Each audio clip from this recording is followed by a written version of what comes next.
Good morning. Good morning. Welcome.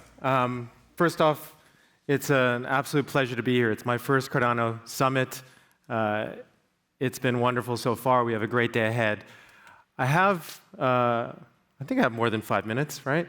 So let me first off start off by thanking Fred and the Cardano Foundation. I think oftentimes we don't really realize and recognize how important the foundation is and what a lion for Cardano in general Fred has become in his tenure as CEO. So really, really do respect the work he's done. Similarly for Intersect and Jack, he's led us through governance, budget, really challenging stuff. Really appreciate their leadership there. And whilst they're not here, I also want to acknowledge and recognize Charles. I/O is incredibly important for the success of Cardano, and they have been incredibly supportive of this ecosystem for many, many years. Most recently evidenced in Token 2049, where they really brought all of the different entities together, including Midnight, in one amazing location. We had an incredible showcase of Cardano.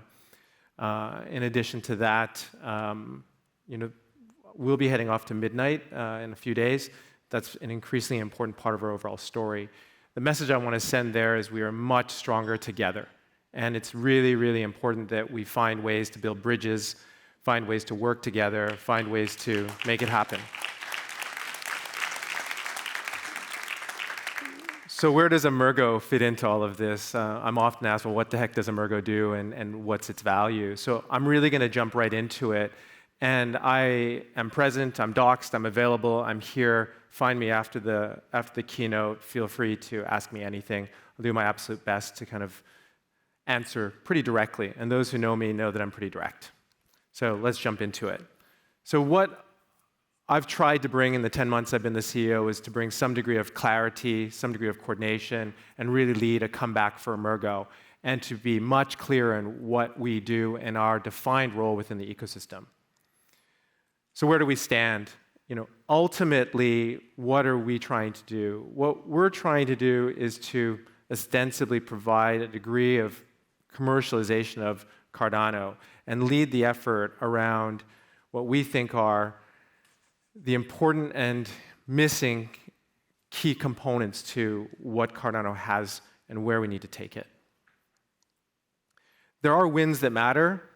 I wish, and I'll humbly say this, I wish this list was much longer. I wish this list was something that we could be even more proud of, but there are wins. You see us launching the Cardano card. We have enabled one of our first stables within the ecosystem. We'll talk more about this and what I mean by the necessity of liquidity in Cardano. We have handed over Emurgo Academy and all of the infrastructure and all the lessons we've learned there to Intersect. We're working on payments. There are wins that do matter, and there are numbers that matter that back this up. We've partnered with Wirex. Wirex is one of the leading providers and card issuers in the world. They have over 6 million users, and they're bringing a lot of these users to Cardano. We have, and I'll touch on a sensitive point. Emurgo it's not lost on me that we are the largest DREP. We have Yoroi, we have Emurgo. Happy to talk about what that means and how they differ, how they're the same. But when you step back for a moment, we actually have 14,000 ADA holders who've delegated to us. And we take that very seriously, and we do try to act in the best interest of the community. So it really is more than just Emurgo's voice there. It's 14,000 people who choose to delegate and may choose to delegate elsewhere if they don't agree with us. So that's really important for me to share. Something that's often not spoken about from the wins that matter and the numbers that matter is the 1.8 million number. That represents the amount of downloads from our serialization library that we have helped create and maintain over the near decade of our existence. When I talk to our CTO, he shares with me a lot of this stuff powers a lot of the projects that are out there right now, and they benefit from it. And we're really happy to do that. And we do that without seeking attention or recognition. It's just something that we feel is part of our responsibilities. List of failures. The list of lessons learned. They are indeed there, and we're not hiding from it. These are real attempts by Emurgo to try to do things that we think will advance the community. Emurgo Academy is our latest effort where we tried our best for quite a number of years to be an education platform for Cardano. But we recognize that others are able to do it better. Intersect can do this. Foundation has done this. So we've worked with them to transfer all of that knowledge that we've learned, all that content over to them so it lives on. We've tried Cardano Spot, we've tried FIBO, we've done a number of different investments. Again, happy to have that joust and that conversation with any person in the room afterwards and just share with you some of the things we've learned, some of the things we've had some successes on. But there have been failures, indeed. The other thing that I do want to spend 10 seconds on and really try to explain is Emurgo has been a house of brands. You've had Emurgo Academy, Emurgo Africa, Emurgo Labs, Taisu. All of these things were born out of Emurgo. Fair point. But now they're kind of independent of my remit. So they do things on their own. They do things in a funded way themselves. And so oftentimes there is confusion if Emurgo Africa does something, is that something that Emurgo under my leadership is overseeing? The answer is actually no. The answer is they are their own entities. They do benefit from the branding, and they move their agendas forward. We have a close relationship with them. We can influence, we have conversations, but they are indeed their own entities. We will go through likely a rebranding effort towards the end of the year to provide more clarity, much like we've done with Taisu, which used to be Emurgo Ventures, so that there's less confusion in the community. So again, we want to be transparent about the successes, the wins, the things we've done, but also recognize what we've learned and where we've failed. So what are we building? Where are we going forward? I think anyone who's seen me do keynotes over the last 10 months, I've talked a lot about RWA tokenization. I do believe that it is a $450 trillion opportunity. I do believe that everything eventually will be tokenized and on-chain. I think Cardano's place in that is exactly where Fred is leading us from the foundation perspective, institutional. As I like to call it, it's up and to the right. I used to run a centralized exchange, and we had a choice early on in our existence. Do we go regulated institutional, or do we go unregulated in retail? We chose up and to the right. Most of our competitors respectfully chose the other route. They were and continue to be more profitable, but they are starting to move up and to the right. Now, we have to differentiate ourselves as Cardano, as a layer one, as an ecosystem that is different from all the other ecosystems out there. And I believe firmly in the pathway that we've chosen. Up and to the right, we are focused on enterprise adoption, we're focused on institutional adoption, and we're focused on being in a regulated space. This is an inevitability. This is where blockchain is moving towards. It doesn't mean, however, that there isn't a space for the unregulated and, frankly, more retail-oriented, let's call it white space to operate in. But that's a very, very crowded space. And I don't necessarily feel it's one where we have a real differentiation, a place or a reason to win. And you can see that even further evidenced by Charles's latest venture with Midnight, that is moving towards selective disclosure on chain, which is what's missing as a core primitive in the financial services space. So I think Cardano and Midnight and where we're headed is moving into that direction. And you can see by the attendees today, we're talking to people who are at Fortune 500s, FTSE top 200 companies, and they're looking to Cardano because it's robust, it works, it's not gone down in 7 years, and it's incredibly well built, right? And it has that track record. We're not chasing hype. We are really moving towards where the puck will be in my Canadian parlance, and that is really real-world asset tokenization, institutional adoption, enterprise clients. But there are some missing pieces, and so this is where Emurgo will spend, and I will spend, a fair amount of my 2026, and I've spent a good chunk of 2025 there as well. Coordination across our founding entities is essential. When we are facing off against a USDC, a USD1, an Axelar, a Pyth, a Chainlink, and if you notice, I'm naming all of them. The reason I'm naming all of them is because if I tell you which one I'm really negotiating with, price goes up, right? So we have to say we're talking to everybody, which we indeed are. And so for us to really succeed in building the missing pieces within Cardano around core infrastructure, what we are missing is we're missing a pricing oracles, right? What we're missing is interoperability. What we're missing is liquidity. And if you talk to any project that builds in Cardano, they will tell you the same thing. And we have a few of them who've shown incredible leadership and incredible ingenuity and risk-taking, like Igon, for example, who are leading the charge on trying to bring some of these core infrastructure first and faster than, frankly, the founding entities have been able to do.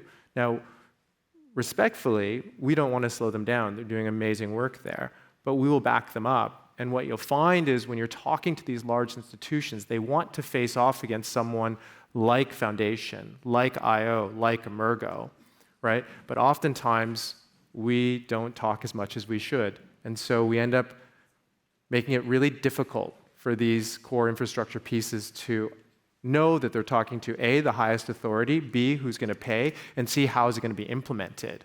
And so what Emurgo, in coordination with Foundation, in coordination with IO and Intersect, and also Midnight, are doing is we're actually talking a lot, right? Far more than we have ever done in recent times, because we all recognize these are pieces that are missing for our ecosystem.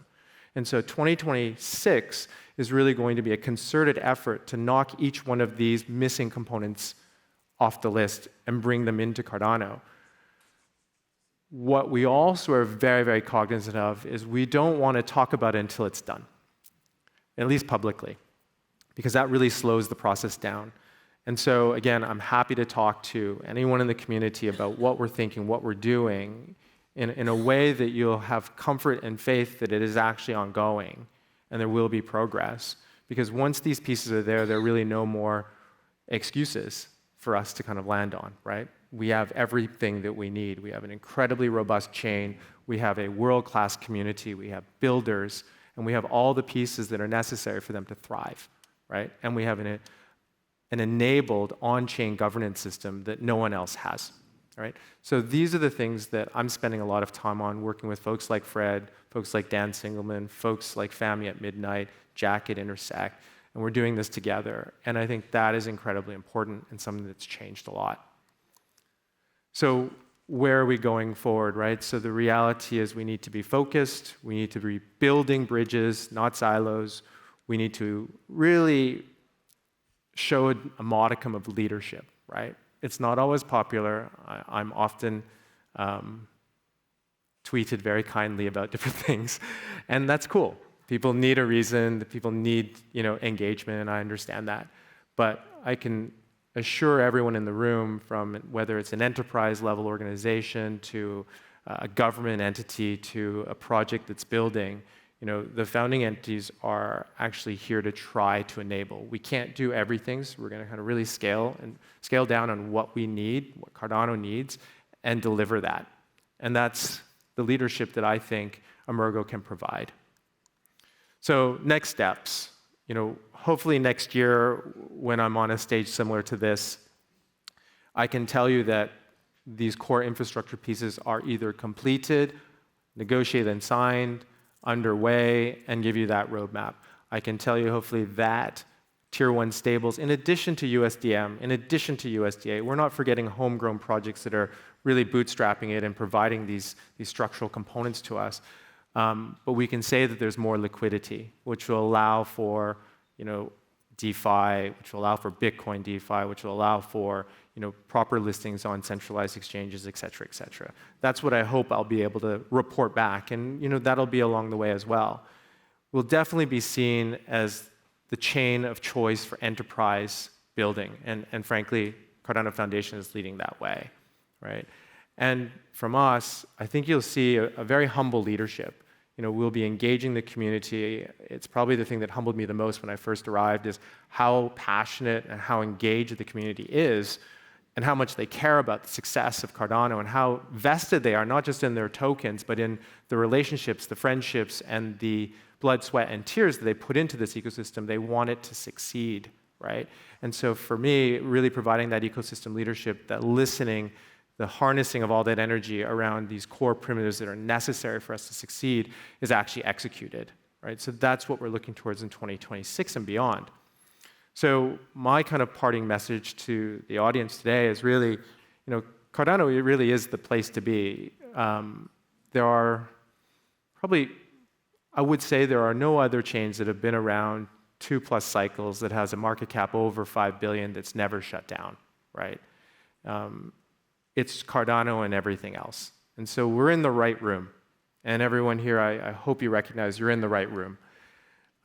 Once we get these pieces fixed, and there's real commitment to do so at the highest levels of authority in all of the founding entities, as well as the leading projects within the ecosystem, you're going to see, a continued change, an improvement in everything you've seen today. And this is where Cardano has core infrastructure and meets the real-world assets. I think the next cycle is we're all going to be seeing so much RWA, so much liquidity be brought into this Web3 world, and Cardano needs to have its place there. And in order for that to happen, we have a fair amount of work to do. So I really hope that the community kind of rallies around this and finds ways to support it, and finds ways to advance the ball. Criticize where necessary, for sure. Ask questions to your heart's content, but know that this is the direction we're headed, and know that we're all aligned in this, and we really need your support to make it happen as well. So thank you very much. Thank you for your time, and look forward to talking more.